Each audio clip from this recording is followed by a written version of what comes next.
Okay, folks, this is David Deviney, your lecture instructor for 168 this semester. I thought I would do a little lecture here at the beginning. I wanted to tell you what you could expect from me from lectures um, as far as PowerPoints go, and then maybe a little bit about the course moving forward. So for me, uh, one of the things I'll do is I'll post some videos for you to watch from Crash Course Biology or Crash Course Anatomy. It's Hank Green. His lectures move relatively quickly. He has um, lots of animations with them, so they're pretty, visibly they're pleasing lectures to watch. But again, they can move kind of fast, so you'll find yourself having to pause in those lectures to figure out or to kind of digest what he's saying. Um, I, on the other hand, am going to do something a little differently. I'm not going to open up these PowerPoints, for instance, and go through them slide by slide because a lot of this stuff. So, for instance, when you're looking at this first set of slides or the first topics in your book, a lot of this is stuff that I feel confident if you read over um, and do some of the activities that I'm going to have you do, then you probably don't need me to lecture on this, right? So, for instance, you don't need me to kind of read to you what the definition of gross or macroscopic anatomy is. That's something I feel like you can digest on your own. Uh, and if we move over to the second set of PowerPoint, so there's an A and a B for chapter one. A lot of these are just directional terms, and it's just terminology, right? So axial versus appendicular. Those are things you can study kind of on your own and get a feel for what that is. I don't feel like I need to kind of tell you what the definitions of these things are. That said, there are some topics in chapters that are a little more, um, maybe they're not as concrete as definitions of axial and appendicular. So, for instance, if I go back to these lectures, and so you'll see in here they talk about the different organ systems, and again, I think that's stuff that you will probably feel pretty comfortable with going over. However, in chapter one, they talk about things like homeostasis. And so that's where I want to spend a little bit of time with you, kind of talking about what is homeostasis and what are feedback loops, things that are a little bit more abstract than, what is the cardiovascular system. So that's what I want to talk about now. And there's only 10 slides that I want to talk about in this, and so this should go relatively quickly. So homeostasis is just the idea that your body wants to maintain some balance, right? And so you want to stay, for instance, 98.6 degrees Fahrenheit. You want to stay relatively hydrated. You want to keep your blood sugar in the correct range. You want to keep certain hormones in the correct range, and so that's homeostasis. Now, we're always in some state of equilibrium, right? So your temperature is not always 98.6, right? Maybe sometimes it's 98, right? Maybe sometimes it's 99. But in that area, you're okay. Once it gets up to maybe 102, 103, we've got some problems there, and we need to deal with those, or your body needs to deal with those. And so homeostasis can be anything from temperature to maybe calcium balance, maybe sodium balance, maybe glucose balance, right? And so all those things need to be taken into consideration, and your body is constantly kind of regulating those. Blood pressure, right? That's a big one for us. And so how to maintain that. And sometimes we can't maintain that. And we may need to be put on medications to help us do that, right? And so again, but your body is constantly kind of monitoring itself. There's usually multiple ways your body can monitor itself. For instance, with blood sugar, right? Most people are familiar with insulin, right? And so insulin helps maintain blood sugar levels. Most people are not familiar with glucagon, right? So glucagon is another hormone that helps regulate blood sugar levels. Um, Insulin will help lower blood sugar levels, where glucagon will help raise glucagon levels. Right? And so those are just things that your body are kind of variables that your body's constantly kind of monitoring to make sure that they're in those ranges. And there's three kind of general things or three factors to consider when looking at homeostatic controls. One, there must be a receiver, right? So you must be able to receive that glucose is low, for instance, or high. There must be some control center there, right? So just knowing that blood sugar is high is not enough, right? So you have to be able to control that some way. And then there must be some effector there as well. So how is it that we're actually going to turn that low blood sugar into normal blood sugar levels? And so again, receptors just monitor the environment and then they're going to respond to some stimulus. The control center determines some set point. So for instance, for temperature, body temperature, um, that's maintained, that set point is maintained in the brain, and we'll talk about when we get to those chapters. And so that's the control center. And then from that control center, you then cause some effect to happen, right? So let's say you are set at 98.6 degrees Fahrenheit, right, which is 37 degrees Celsius. And let's say you decide to go for a run. So you're running, a couple miles. Your body temperature is going to increase. Right? So as it increases, right, the control center is going to want to change that, right? So I guess first I'll go back to the very basis, right? So the receptor, right, your body is going to receive that increase in temperature signal, right? The control center, right, is going to then decide what to do with that signal, right? And then the effector here could be that you sweat. So you start sweating, sweat evaporates, and it helps to bring your body temperature back down.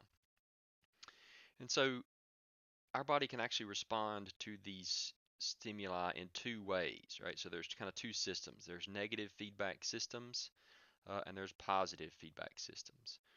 Negative feedback systems are systems that reduce the stimulus, right? And positive feedback systems are systems that enhance the stimulus. And so let me give you a couple of examples of those. Right, so in a negative feedback system, this is the most commonly used system in the body. It's a very safe system. And again, the thing about a negative feedback is that it responds to kind of reduce or shut down whatever change is happening, right? And so that's how body temperature is maintained, right? So again, body temperature goes up, your your brain will essentially sense that, decide that hey, we need to sweat, and then once we start sweating and the sweat evaporates, your body temperature is then lowered, right? And so that's a negative feedback. Same thing with glucose, right? As glucose levels rise in the blood, your body senses that increase, releases insulin, right? So that then glucose levels are lowered in the blood. And again, this is if you're a non-diabetic individual. So that's a negative feedback. Negative feedbacks work to change the direction of the stimulus. Right? And so again, just some more examples of those. And so this is kind of, anytime you think about homeostasis, you should think about it as a balance, right? So um, there is some stimulus which produces some change. That change is received, right? It is detected, and then that information is sent to the control center. The control center then takes that information, processes it, and decides, hey, we need to do something about this. It sends it down an efferent pathway to an effector, right? So that's a good way to remember. Efferent pathways are things that work with effectors. and then you get a response, right? So here, if we're going back to sweating, so your body temperature goes up, that's received, it goes to the control center, you sweat, that's the effector, and then from that effect, your body temperature is then lowered, right? And so you can think about any of these systems as kind of a balance, and your body wants to constantly maintain as close to this balance as it can. Now it'll never be there almost or always be kind of perfectly flat, right? There's always some shift one way or the other, um, but uh, your body does a pretty good job of maintaining that without any help from you. The other system is a positive feedback system. Positive feedback systems are generally rare. Um, they control infrequent events. And the way to think about positive feedback systems is whatever is happening. So if something is increasing in the body and it's affected by a positive feedback loop, then that positive feedback loop will cause that thing to increase even more, right? And then if it stays in that positive feedback loop, it'll cause that thing to increase even more, right?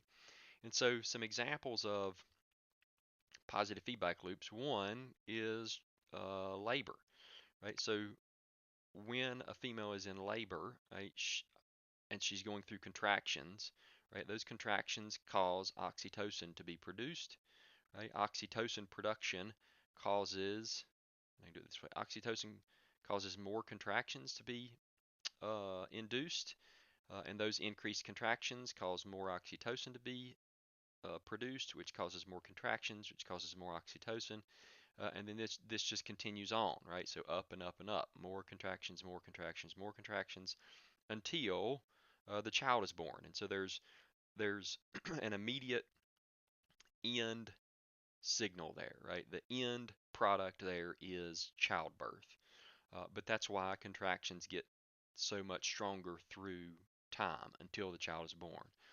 Another example of that is platelet plug formation, which your book has a diagram on. Right? So when you injure blood vessels and you are bleeding, one of the things that happens are platelets, right, will adhere to wherever that injury is. And when they adhere there, they'll release these chemicals, and we'll talk about what these chemicals are in the blood chapter. Actually, we won't. Blood is discussed in 169. But they'll release these chemicals, and those chemicals cause more platelets to show up, right? Those platelets bind, release more chemicals, bring more platelets in. And that'll happen until the full platelet plug is formed and you're no longer bleeding, right? So the end product there is the stoppage of blood loss, right? So again, that's a positive feedback loop, right? The chemicals released from the platelets bring more platelets, which bring more chemicals, which bring more platelets, right? And so up and up and up. You could see how a positive feedback loop would be a problem if it maintained something like body temperature, right? So let's say the normal set is 98.6 degrees Fahrenheit, right? Well, if it went up to 99 degrees Fahrenheit and it was maintained through a positive feedback loop, right, then your body would just continue to cause it to increase, right? So it would go 99 up to 100, right? 101, right? And that would just always go up and up and up if it was maintained through positive feedback loops. So positive feedback loops can be dangerous. That's why there's relatively few of them in the body, and they only happen in events that we consider to be infrequent. And so any disturbance in homeostasis is what we associate with increased risk of disease or maybe even disease itself. Right? So we can think of heart failure as one of those. If and a number of things can cause that, right? So blood pressure that's too high, right? That's an obvious homeostatic imbalance that can cause heart failure. Blood clots too much, right? That's a homeostatic imbalance that can cause a heart failure, right? There's some idea that things like cholesterols, right, may affect the cardiovascular system. That's a homeostatic imbalance which could cause heart failure, right? And so there's a number of things, um, homeostatic imbalances can cause problems with, right? And those can be, negative or positively fed back. Um, and the negative feedback systems in our body can be overwhelmed by things that we do, for instance. Or they can be overwhelmed by normal processes. So, for instance, we know blood pressure can be increased just by stress. Right? So, if you're constantly under stress, that will overwhelm the negative feedback system that helps to lower your blood pressure. Um, Genetics can affect blood pressure, and so that'll overwhelm the normal negative feedback of maintaining normal blood pressure, which can cause heart failure. Right? And so, the big take home here is understanding the difference between positive and negative feedback systems, understanding what it means um, to be in a state of homeostasis, and generally how your body maintains those things.